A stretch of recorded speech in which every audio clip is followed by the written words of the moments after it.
I do want to ask you, kind of going back to that point you mentioned about when you're going through that gauntlet when you're in residency. Mhm. And obviously, I ask a lot about people seeing if they ever seek out mental health services for Mhm. whatever they got going on. I'm Mhm. wondering, do you remember at any point in time throughout that, maybe that entire experience? It could be undergrad, it could even be in high school, up until like where you're at now. At any point, did you ever feel comfortable or think that you needed to go talk to a mental health professional before? Oh, definitely. Like the thought has crossed my mind. I definitely felt like I experienced like a depressive episode when I was in residency, especially during my intern year, because I was in Boston. I was hundreds of miles away from Florida, dealing with Mm, snow. I grew up in Florida, and so it was freezing cold up in Boston. I didn't really know anybody, and then I'm yeah. working at the county hospital where they're just working us like dogs. I remember like working 3 weeks of days and then 1 week of nights. And they would say that that 24-hour period where we transition from days to nights and nights to days was a day off. And so I literally would sleep, Wow. the whole the whole almost 24 hours and just wake up and it's time for work. And now I'm on nights. But I would be so tired that I would transition so fast because, I would sleep the whole time. Yeah. Um, and so, yeah, it definitely felt like I had some depressive episodes, and I would probably have benefited from speaking to a mental health expert. But the problem is, during residency, you're so busy, you just don't have the time. Like, when am I Yeah. going to take the time to go seek a therapist? And not Yeah. only that, they charge or they pay us so little in residency that to make the fine, to save up some money to go see a therapist was just not really realistic to me at the Sure. time. Sure. And so, I know nowadays there are more resources like with telemedicine, you can speak to a therapist remotely. And, Hmm. maybe that's something that I would have, taken advantage of at the time. But when I was going through residency and internship, I just, that didn't really exist. And Yeah. so, it's definitely tough. And I think that a lot of residents would benefit from speaking to therapy or having like a consistent therapist in their life. Yeah.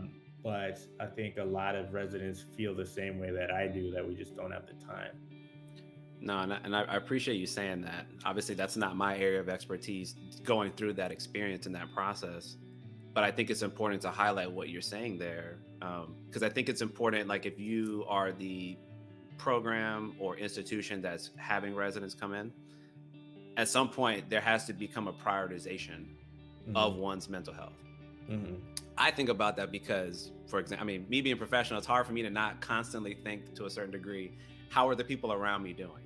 So if I was Hmm. to go see you and you seem like disheveled and you seem like sort of maybe you were dissociating because you have so much stuff going on, you've been sleeping so little, you've been getting run into the ground, I'd be concerned for my well-being for you to practice on me, Hmm. because who's making sure that you are being afforded the time to take care of yourself? Hmm. You know, I think that that's really, really important. Hmm. So that's a big reason why, I promote in this platform and talk a lot about these experiences. And I appreciate you for emphasizing that. So if Hmm. you are going through those experiences, I hope sincerely that those programs make it a point or make it a priority to allow for those individuals to have some time to Hmm. invest in themselves. Because I also think a lot about the conditions that we go through. So it can start when we're young, but it certainly continues the older that we get. It shapes your perception, it shapes your reality. So if Hmm. I'm used to go, go, go, go, don't take care of me, and I'll just make it through, you think that ever really changes at any point when I've been conditioned classically to go through this time Yeah. after time? Hmm. That can have disastrous effects in our relationships or just in personal self well-being Hmm. as I age, even when I'm not in that situation anymore, right? Even if Yeah. I'm making good money, I don't work at the county hospital anymore. It's like, Hmm. oh no, I just for example, I just learned to suppress all that, because I didn't have time. Bro, they Hmm. had me doing 16-hour days. I didn't Hmm. have time to go back and be like, am I good? No. So Hmm.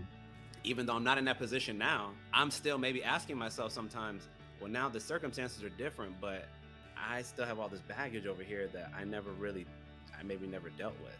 or maybe Mm-hmm. there's new things being added to it and I never really dealt with.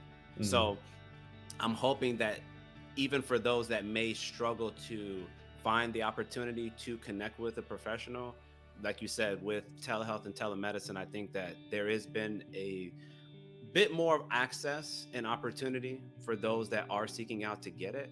And I hope Mm-hmm. by listening to like what you said might encourage them to go do just that, because Mm-hmm. I want our physicians to be well. I Mm-hmm. want anybody who, does anything important, for the general population. I want them to be as balanced as they can be. Now that Mm-hmm. might look different because you're a physician and your schedule is different, and so on and so forth.